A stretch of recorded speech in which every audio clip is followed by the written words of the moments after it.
Assalamualaikum warahmatullahi wabarakatuh.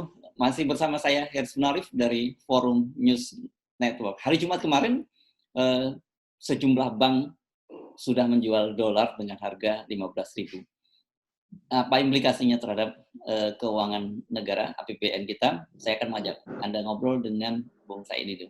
Assalamualaikum, Bung Said Didu. Waalaikumsalam warahmatullahi wabarakatuh.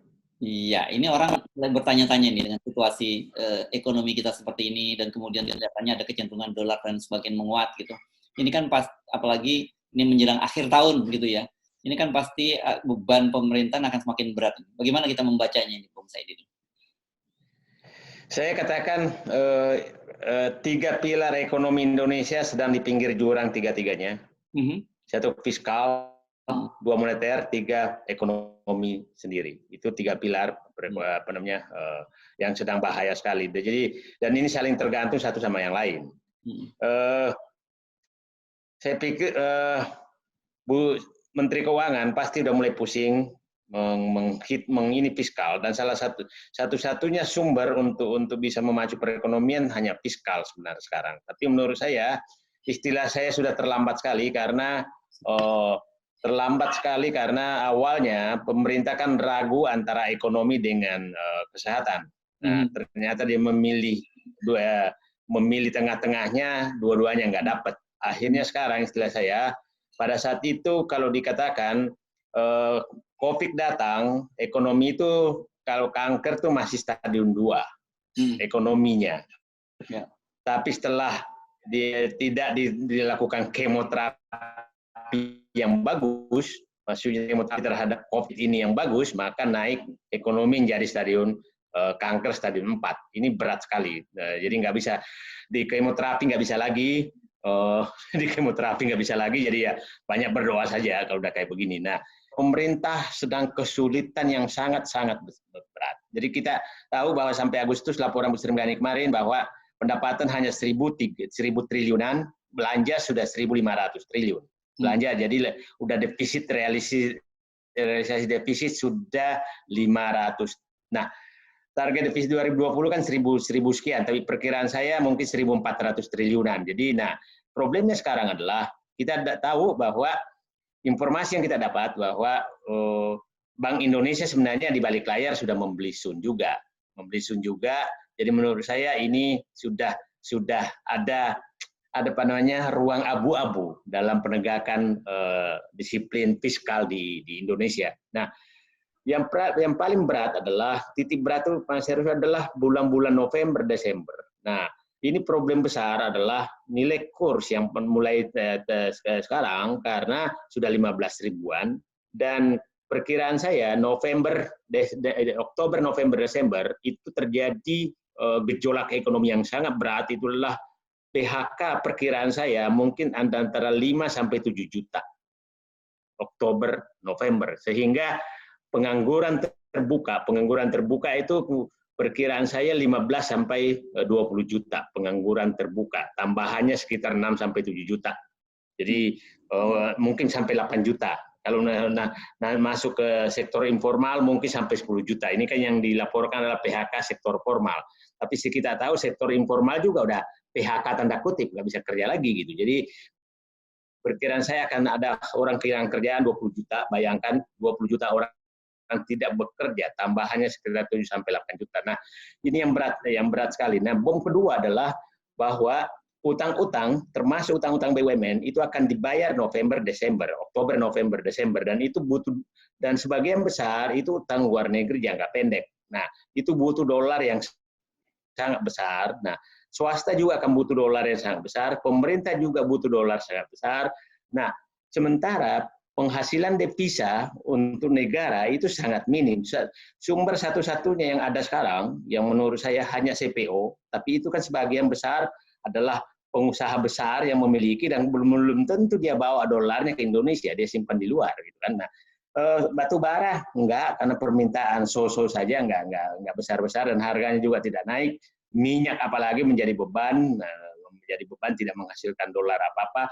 Jadi saya tidak mengerti. Nah, investasi dulu yang selalu ini kan adalah yang menahan nilai kurs itu tidak naik adalah karena ada investasi dari luar dan pinjaman luar negeri. Nah, problemnya sekarang mendapat pinjaman luar negeri itu udah berat sekali dapat mata uang dolar, karena negara lain juga lagi tidak ada yang memberikan pinjaman. Jadi saya tidak tahu lagi sumber pemerintah untuk mendapatkan dolar menutupi devisa, itu yang berat. Nah, kerjasama dengan Cina juga kan begini. Cina itu kan jarang membawa uangnya, tapi dia membawa mesinnya dan orangnya. Tidak jarang sekali dia memasukkan uang. Berbeda dengan negara lain, itu memang uang yang dibawa, bukan mesin, bukan apa itu. Nah, buat tenaga kerja juga nggak bawa. Nah, investasi Cina itu lain modelnya. Jadi ya dia belanja di negara dibawa ke sini gitu. Jadi bukan membawa dolar ke sini. Turnkey project itu ya? Ya, turnkey project sebagian besar. Itu jadi nggak ada belanja apa-apa di sini. Nggak ada belanja apa-apa. Jadi sampai tukang sapu pun, tukang masak pun dari Cina.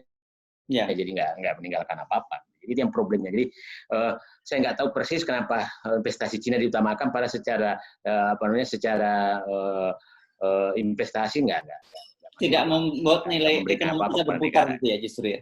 Tidak sama sekali, karena jadi dari dia untuk dia dan kembali ke dia lagi, nggak ada sama sekali Oke, nah sekarang tidak ada yang tinggal di Indonesia. Nah, dengan situasi seperti ini, kira-kira di mana celah pemerintah bisa berakrobat? Saya katakan sih, pemerintah betul-betul harus menimbulkan kepercayaan, tapi susah sekali berakrobatnya. Ruang pemerintah sekarang tuh, saya pikir tidak ada jalan lain adalah betul-betul dia harus berani memotong proyek-proyek yang besar, tapi nggak dilakukan juga, itu nggak dilakukan sama sekali, selalu masih tetap jalan. Apa yang besar sekarang, Bung Saidi? Ya sudah si Malakama juga, karena ini kan sebenarnya kereta api cepat tuh diteruskan juga udah mati. Jadi menurut saya infrastruktur hentikan semua gitu ya. Terus saya sih menyatakan begini, bisa nggak ditinjau juga pengadaan alat-alat untuk persenjataan dari luar negeri. Alat-alat di kepolisian juga jangan dulu diadakan gitu kan. Di TNI juga itu dihentikan dulu deh. Yang seperti itu kan, orang juga mau perang sekarang, corona aja nggak takut, apalagi mau perang apa gitu. Jadi itu diundur-undur aja semua dulu, itu yang nggak dibutuhkan. Gitu. Itu masih ada ruang lah, masih ada ruang yang untuk demikian. Nah, beberapa hal yang harus dikurangi menurut saya ya kita kayak kartu prakerja itu udahlah, hilangkan dulu itu nggak ada gunanya. Orang yang punya kerjaan aja dipecat, di PHK, bikin kursus apa lagi untuk cari kerjaan, nggak ada kerjaan. Saya malah baca ada gelombang ke-10 ini sekarang, kartu prakerja itu. Itu gelombang ke-10 untuk pelaksanaan proyek, saya pikir. Penyelesaian proyek. Ya. Jadi, tapi kelihatannya proyek ini jalan terus gitu, walaupun seperti Anda tadi sampaikan, oke, orang dilatih terus mau kerja di mana gitu, sementara lapangan pekerjaan tidak ada kan. Jadi ini kan saya pikir ya, ini kan bagaimana, jangan bukan hanya itu. Anggaran dibungkus dengan COVID gitu, ini dibungkus dengan pekerjaan, yang penting bagi-bagi, itu yang terjadi. Kira-kira apa saja yang kita bisa lakukan dalam situasi semacam ini? Saya bilang pemerintah harus segera betul-betul mengambil langkah dan berkata jujur, menghentikan berbagai proyek yang menyebabkan dolar keluar, kemudian tidak menyentuh rakyat, seperti kartu prakerja, yang lain-lain itu hentikan semua. Kalau itu dilakukan, percaya saya, ini akan terjadi bom ekonomi meledak November, Desember, dan Januari. Kenapa? Anggaran tahun 2021 itu biasanya mencari utang tuh di November, dan biasanya November tahun sebelumnya. November itu biasanya APBN tahun ini sudah selesai nyari utang. Jadi yang nyari utang untuk 2020. Nah, sekarang utang nggak ada yang mau beli lagi, sehingga kemarin Bank Indonesia membeli di balik tangan. Nah, yang kebayang saya adalah November pada saat pemerintah mencari utangan, tidak ada yang beli, maka berarti bulan Januari tidak ada uang APBN. Jadi itu menurut saya yang berat sekali bagi pemerintah. Jadi saya pikir sih, saya berharap duduk dengan akal sehat semua pemerintah, duduk dengan akal sehat, hentikan arogansi kekuasaan, hentikan kenikmatan berkuasa, hentikan harapan-harapan palsu, duduk dengan tenang, dan ambil keputusan, dan katakan secara jujur kepada rakyat. Dan terakhir adalah hentikan kebohongan-kebohongan tiap hari dibuat. Itu menurut saya yang paling penting. Jadi saya katakan Mas Hersu, ini ekonomi Indonesia memasuki stadium 4, kanker stadium 4. Ya. Itu yang berat. Baik, terima kasih Bung Said Didu. Assalamualaikum warahmatullahi wabarakatuh. Waalaikumsalam warahmatullahi wabarakatuh.